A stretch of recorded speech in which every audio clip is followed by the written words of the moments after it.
En coherencia con la metodología de enseñanza de nuestra universidad, que promueve el aprendizaje basado en problemas, le proponemos abordar este tema partiendo de una situación problemática que pueda ser paradigmática. El caso clínico que les presentaremos se desarrolla en un ámbito domiciliario al que usted es convocado. El paciente se llama Miguel, tiene 75 años, tiene diagnóstico de cáncer de colon con metástasis hepática y pulmonar masiva. Miguel tiene 2 hijos, José Luis, el mayor de 52 años, y Daniela, la menor de 48, quienes le proponen a usted no decirle nada a Miguel ni a Hortensia, su esposa de 70 años. Al evaluarlo, a Miguel se presenta inquieto, postrado en cama, con asistencia permanente de terceros y muy debilitado por el intenso síndrome de caquexia-anorexia que lo afecta. José Luis le refiere que desde hace ya una semana su papá no puede comer ni tragar nada. Hortensia le dice que nota a su marido que desde ayer su respiración es mucho más agitada que de costumbre. Miguel lo toma de la mano y le dice: por favor, doctor, ayúdeme. Daniela, su hija, mientras lo acompaña a salir de la habitación, llorando, le dice: no puedo verlo sufrir más, doctor.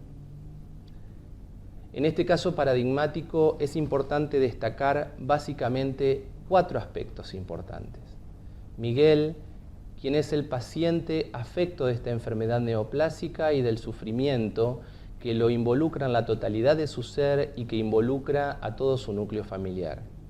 De hecho, el segundo de los aspectos es el relacionado con sus hijos, José Luis y Daniela, quienes le proponen a usted establecer un pacto de silencio respecto del diagnóstico a su padre y a su madre. En tercer lugar, aparece Hortensia, la esposa de Miguel, quien, a pesar de desconocer el diagnóstico, es capaz de identificar que estamos hablando de un cuadro de gravedad. Y finalmente, volvemos al paciente sufriente, a Miguel, quien, tomándolo de la mano, le dice: por favor, doctor, ayúdeme.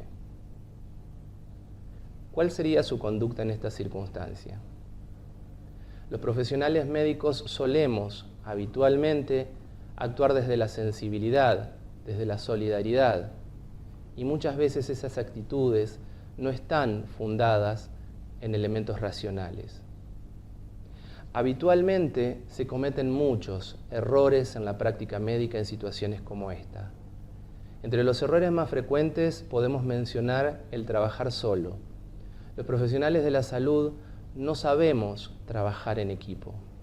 Y cuando hablamos de trabajar en equipo, no hablamos necesariamente de convocar al conjunto de los profesionales de la salud que puedan colaborar en el bienestar del paciente, tanto en su proceso de enfermedad como en su proceso de muerte, sino que implica también establecer una sociedad, un equipo, con el paciente y con su familia. Otro de los errores médicos frecuentes es no respetar la autonomía del paciente. Veremos más adelante que la autonomía es una de las leyes o principios que gobiernan a la ética.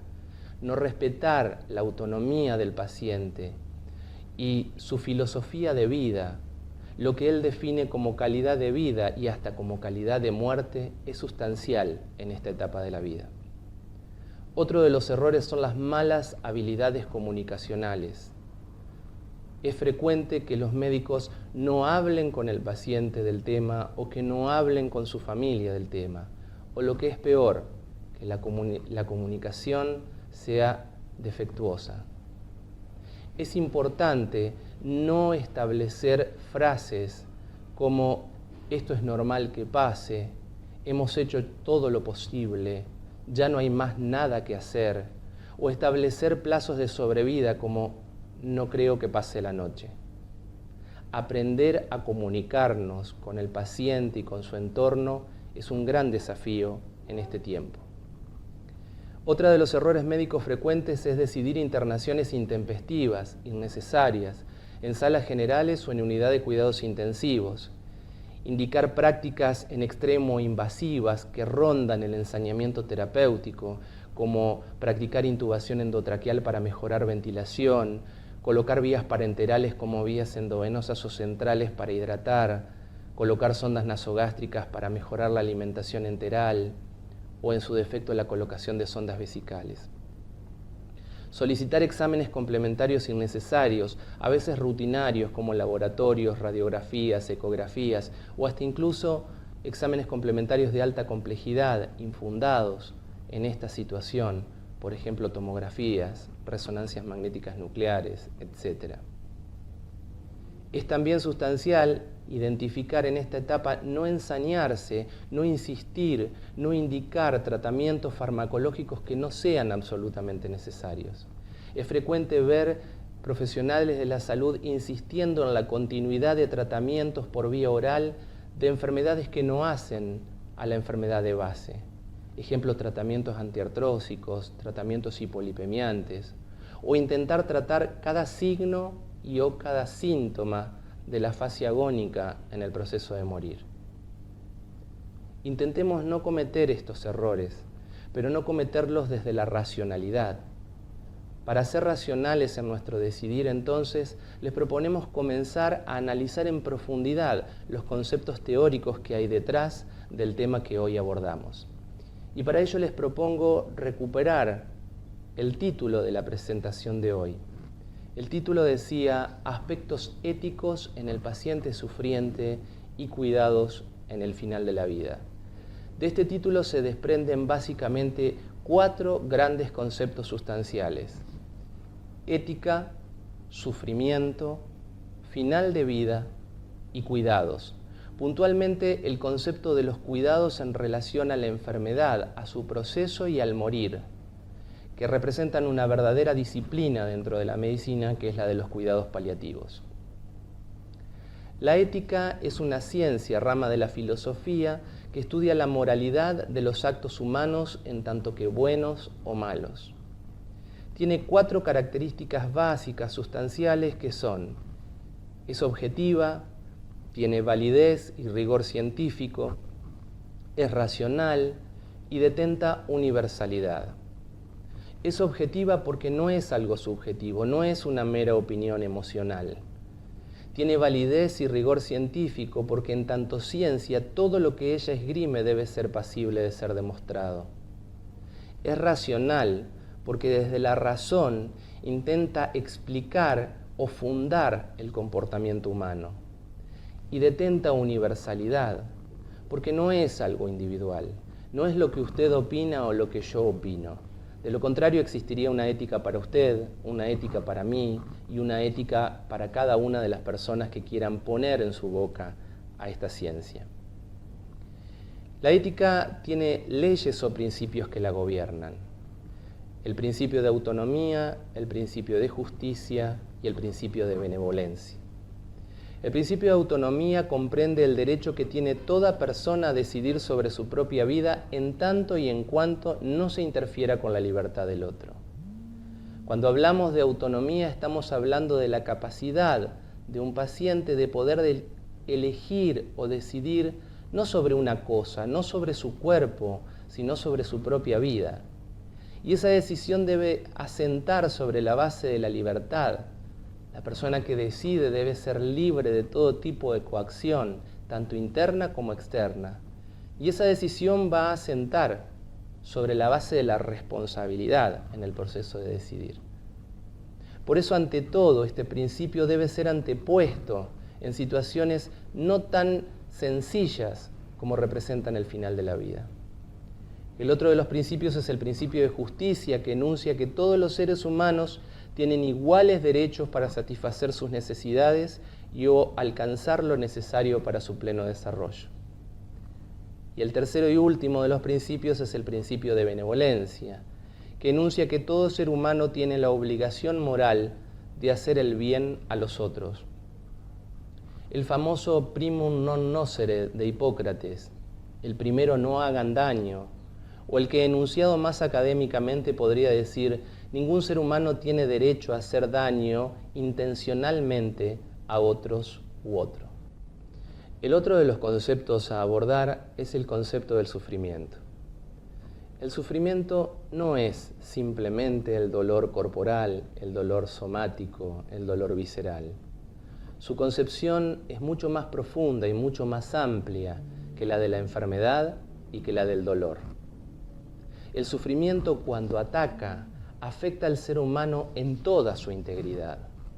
El ser humano que sufre, sufre en su cuerpo, pero también sufre en su mente y también sufre en su espíritu. El sufrimiento es devastador. Al sufrimiento no le alcanza con penetrar la integridad de todo el ser que sufre, sino que sus repercusiones van mucho más allá e involucran a su núcleo social inmediato, como puede ser su familia, a su núcleo social mediato, como pueden ser sus amigos, sus cuidadores. El sufrimiento en los tiempos que corren muchas veces va de la mano de la enfermedad, aunque no necesariamente sean sinónimos. Cuando la enfermedad sobreviene, genera en el paciente que la sufre, más allá de que ésta sea grave o no, una disfunción que lo pone a este paciente de cara a su finitud. Es la concreción de la amenaza a su propia existencia. El sufrimiento pone al paciente de cara a su propia muerte. Y eso es la raíz del sufrimiento. El sufrimiento es entonces la esencia, la raíz de la medicina, porque todo paciente que busca asistencia en un médico es un paciente que sufre y que busca ayuda por esto. Y ahí está la raíz de nuestra intervención. Conocer a nuestro paciente implica conocer su sufrimiento, conocer la representación personal que el sufrimiento tiene para él. No es lo mismo la representación personal del sufrimiento en un paciente creyente que en un paciente no creyente. No es lo mismo la representación personal del sufrimiento en un paciente estoico que en un paciente hedonista. Conocer las bases de nuestro sufrimiento es conocer las bases del sufrimiento del otro. Es importante conocer la enfermedad, conocer el sufrimiento y la repercusión que éste tiene sobre nuestro paciente. Porque si conocemos a nuestro paciente, si conocemos su filosofía de vida, sus creencias, sus miedos al respecto, estamos conociéndolo en profundidad. Desconocerlo lo deshumaniza a usted, me deshumaniza a mí y deshumaniza a la medicina. El otro de los conceptos que tenemos para abordar es el de final de la vida. El final de la vida no es un hecho brusco, no es un hecho agudo. El final de la vida, más allá de lo que representa la muerte en sí, es un proceso prácticamente indistinto del nacer. Tiene determinadas características clínicas el proceso de morir, que está determinado por la presencia de astenia jerárquica. Un estudio científico ha demostrado que el 90% de los pacientes que se encuentran en el final de la vida presentan astenia. Es el síntoma capital entre los destacados. La postración, el dolor, la encefalopatía grave, el delirio, que puede ser de múltiples causas, la agitación, la inquietud, la disminución del nivel de alerta y vigilia con sedación o síndrome confusional, la disnea de reposo, con o sin estertores respiratorios, la sequedad bucal, la sed, la presencia de náuseas, vómitos, anorexia, que puede llegar hasta la disfagia severa e incluso a la anulación de todo tipo de ingestión, la retención urinaria, la insuficiencia renal, que en casos extremos puede llegar a la anuria total, la constipación, que muchas veces puede ser secuelar a los tratamientos opioides, hasta la oclusión intestinal y la hemorragia. Conocer la asociación de estos síntomas implica conocer la entrada de nuestro paciente en la fase agónica de su proceso de morir.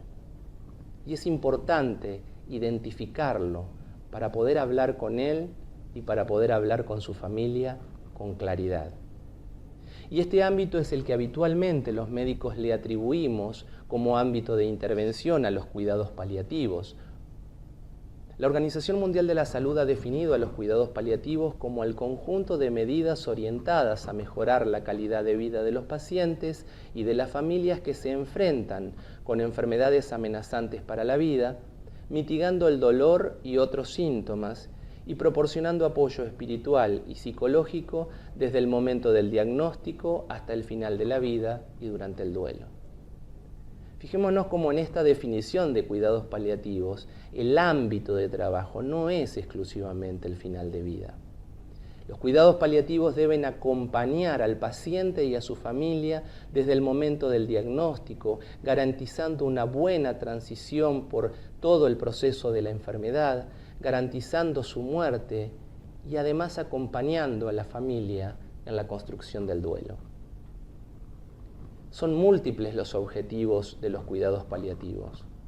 Van por afirmar la vida, integrar los aspectos psicológicos y espirituales al cuidado del paciente, ofrecer un sistema de apoyo para ayudar a los pacientes a vivir tan activamente como sea posible hasta la muerte, ofrecer un sistema de apoyo para ayudar a la familia del paciente a adaptarse durante la enfermedad y en su propio duelo, utilizar un enfoque de equipo para responder a las necesidades de los pacientes y de sus familias, incluyendo el apoyo emocional en el duelo, mejorar la calidad de vida del paciente intentando influir positivamente en el curso de la enfermedad, aliviar el dolor y otros síntomas angustiantes y considerar a la muerte como un proceso natural. Para alcanzar en extremo la totalidad de todos estos objetivos, los cuidados paliativos asientan sobre tres pilares básicos, tres pilares fundamentales. Uno, en la base, el trabajo en equipo del que habláramos al principio. Establecer una asociación con el paciente y con su propia familia. Acompañar al paciente y a su familia en todo este proceso es sustancial. Y convocando además a este equipo al conjunto de profesionales de la salud que puedan contribuir a que esto pueda ser un logro positivo para el paciente, para su familia, durante la enfermedad, durante la muerte y luego de la muerte.